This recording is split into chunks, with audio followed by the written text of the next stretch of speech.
प्यारे विद्यार्थियों नमस्कार। स्वागत है आप सभी का आज की इस वीडियो में। आज हम बात करने वाले हैं आचार्य रामचंद्र शुक्ल के जीवन परिचय के विषय में।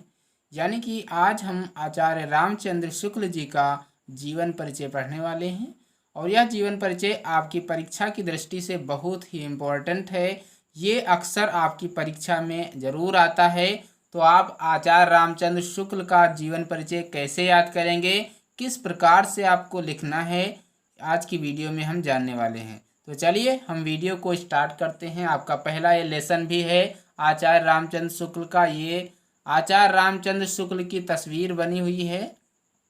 और सबसे पहले मैं आपको एक बात बता दूं, जब भी आप एग्जाम में आचार्य रामचंद्र शुक्ल या किसी भी लेखक, किसी भी कवि का जीवन परिचय लिखेंगे तो उससे पहले आप इस फ्लो चार्ट का यूज करेंगे। ये फ्लो चार्ट आपको सबसे पहले बना देनी है। अगर आपका ये फ्लो चार्ट अच्छा होगा तो आपको अच्छे नंबर मिलने वाले हैं, क्योंकि एग्जामिनर क्या करता है, अक्सर फ्लो चार्ट देख करके ही पूरे नंबर आपको दे देता है। तो आपको करना क्या है, ये फ्लो चार्ट ज़रूर बना देना है। तो चलिए हम सबसे पहले इस फ्लो चार्ट को ही देखेंगे कि किस प्रकार से इसमें क्या क्या लिखना होता है। यहाँ पे लिखना है लेखक एक संक्षिप्त परिचय, यानी कि इसमें क्या करना है, लेखक का एक संक्षिप्त परिचय लिखना होता है। उनके बारे में जो इम्पोर्टेंट बिंदु हैं वो लिखने होते हैं, जैसे कि उनका जन्म कब हुआ। जैसे मान लो आचार्य रामचंद्र शुक्ल का जन्म 4 अक्टूबर 1884 ईस्वी को हुआ, तो यहाँ पे जन्म लिखना है। इसके बाद जन्म स्थान, पिता, इसके बाद मृत्यु। ये ऐसा नहीं करना है कि जन्म और मृत्यु एक साथ नहीं लिखना है। पहले जन्म लिखेंगे, उसके बाद जन्म स्थान लिखना है, इसके बाद पिता, इसके बाद माता, इसके बाद गांव का नाम और इसके बाद लास्ट में मृत्यु लिखना है। तो इसी प्रकार से आचार्य रामचंद्र शुक्ल का जन्म 4 अक्टूबर 1884 ईस्वी को हुआ था। इनके जन्म स्थान के बारे में बात करें तो जन्म स्थान इनका अगोना बस्ती जिले के उत्तर प्रदेश में हुआ था और इनके पिता का नाम चंद्रबली शुक्ल था। मृत्यु इनकी 2 फरवरी 1941 ईस्वी को हुई थी और ये शुक्ल युग के प्रवर्तक हैं, आपको पता होना चाहिए। और इनकी जो भाषा थी ये खड़ी बोली थी। तो देखिए हमने फ्लो चार्ट के माध्यम से ही इस लेखक आचार्य रामचंद्र शुक्ल के बारे में सब कुछ जान लिया। अब चलिए इसके बारे में विस्तृत पूर्वक, यानी कि क्या करना होता है, आपको 80 शब्दों में ये जीवन परिचय आपको लिखना होता है। कितने शब्दों में, 80 शब्दों में लिखना होता है और आपको पूरे नंबर इसके लिए मिल जाते हैं। तो चलिए इसको देखते हैं। सबसे पहले आपको लिखना है हिंदी के इस प्रतिभा संपन्न साहित्यकार का जन्म 4 अक्टूबर 1884 ईस्वी में बस्ती जिले के अगोना नामक ग्राम में हुआ था। इनके पिता का नाम पंडित चंद्रबली शुक्ल था, जो सुपरवाइजर यानी कि कानून गो थे। क्या थे? सुपरवाइजर कानून गो थे। और बालक रामचंद्र शुक्ल ने एंट्रेंस यानी कि हाई स्कूल की परीक्षा मिर्जापुर जिले के मिशन स्कूल से उत्तीर्ण की। गणित में कमजोर होने के कारण इनकी शिक्षा आगे नहीं बढ़ सकी और इंटर की परीक्षा के लिए कायस्थ पाठशाला इलाहाबाद में प्रवेश लिया। इसके बाद किंतु अंतिम वर्ष की परीक्षा से पूर्व ही विद्यालय छूट गया।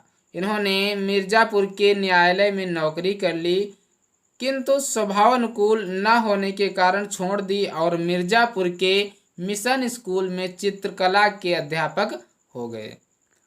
इसके बाद इसी बीच स्वाध्याय में इन्होंने हिंदी, अंग्रेजी, संस्कृत, बंगला आदि भाषाओं का अच्छा ज्ञान प्राप्त कर लिया और पत्र पत्रिकाओं में लिखना आरंभ कर दिया।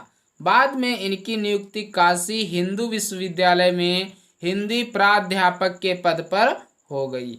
बाबू श्याम सुंदर दास के अवकाश प्राप्त करने के बाद शुक्ल जी ने हिंदी विभाग के अध्यक्ष पद को भी सुशोभित किया। इसी पद पर कार्य करते हुए 2 फरवरी 1941 ईस्वी में आप स्वर्ग सिधार गए, यानी कि इनकी 2 फरवरी 1941 को मृत्यु हो गई।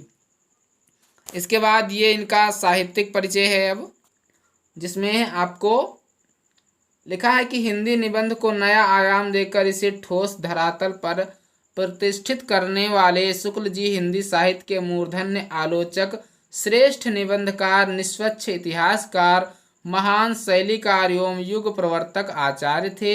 इन्होंने सैद्धांतिक एवं व्यवहारिक दोनों प्रकार की आलोचनाएं लिखी हैं। इनकी विद्वता के कारण ही हिंदी शब्द सागर के संपादन कार्य में सहयोग के लिए इन्हें बुलाया गया। इन्होंने 19 वर्षों तक काशी नगरी प्रचारिणी पत्रिका का संपादन भी किया। 19 वर्षों तक इन्होंने देख पाएंगे 19 वर्षों तक काशी नगरी प्रचारिणी सभा का क्या किया, संपादन करते रहे। और इन्होंने अंग्रेजी और बंगला में कुछ अनुवाद भी किए हैं। आलोचना इनका मुख्य और प्रिय विषय था। अगर पूछा जाए एग्जाम में, आप ऑब्जेक्टिव में भी आ जाएगा कि आलोचना इनका जो प्रिय विषय था वो क्या था, तो आलोचना इनका मुख्य और प्रिय विषय था।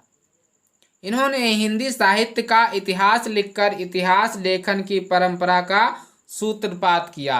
अगर पूछ लेता है कि हिंदी साहित्य का इतिहास किसने लिखा, तो आचार्य रामचंद्र शुक्ल जी ने लिखा। ये आपको लिखना है साहित्य में उनके। चलिए इनकी कुछ रचनाएं देख लेते हैं। इनकी रचनाओं में सबसे पहले निबंध संग्रह, इस प्रकार से हेडिंग भी आपको डाल देना है, निबंध संग्रह, इतिहास ग्रंथ, आलोचना, संपादन। तो निबंध संग्रह इनका जो है वो चिंतामणि भाग 1 और 2 है, तथा विचार वीथी, ये इनके 2 निबंध संग्रह हैं। और इतिहास ग्रंथ जो इनका है वो है हिंदी साहित्य का इतिहास, जो कि बहुत बड़ा इतिहास है, हिंदी साहित्य का इतिहास। और आलोचना इन्होंने लिखी है, तो आलोचना में सूरदास, रसमीमांस और त्रिवेणी, ये इनकी आलोचनाएं हैं। इसके बाद संपादन इन्होंने संपादन किया है जायसी ग्रंथावली का, तुलसी ग्रंथावली का, भ्रमर गीत सार का, हिंदी शब्द सागर का, और काशी नगरी प्रचारिणी पत्रिका का, और आनंद कादम्बनी का इन्होंने संपादन किया। यानी कि ये हिंदी के प्रकांड विद्वान थे और इन्होंने हिंदी साहित्य का इतिहास भी लिखा। इसके बाद इनकी अन्य कुछ रचनाएं हैं, जिनमें इसके अतिरिक्त शुक्ल जी ने कहानी, जो कि 11 वर्ष का समय लिखा, और काव्य कृति अभिमन्यु वध की भी इन्होंने रचना की। तो ये थी इनकी जीवनी और इनका जीवन साहित्य। आशा करता हूँ आपको वीडियो बहुत पसंद आया होगा। वीडियो पसंद आया तो वीडियो को लाइक करें, चैनल को सब्सक्राइब करें और अपने दोस्तों के साथ इस वीडियो को शेयर करें। तो मिलते हैं अगले वीडियो में, तब तक के लिए जय हिंद, नमस्कार।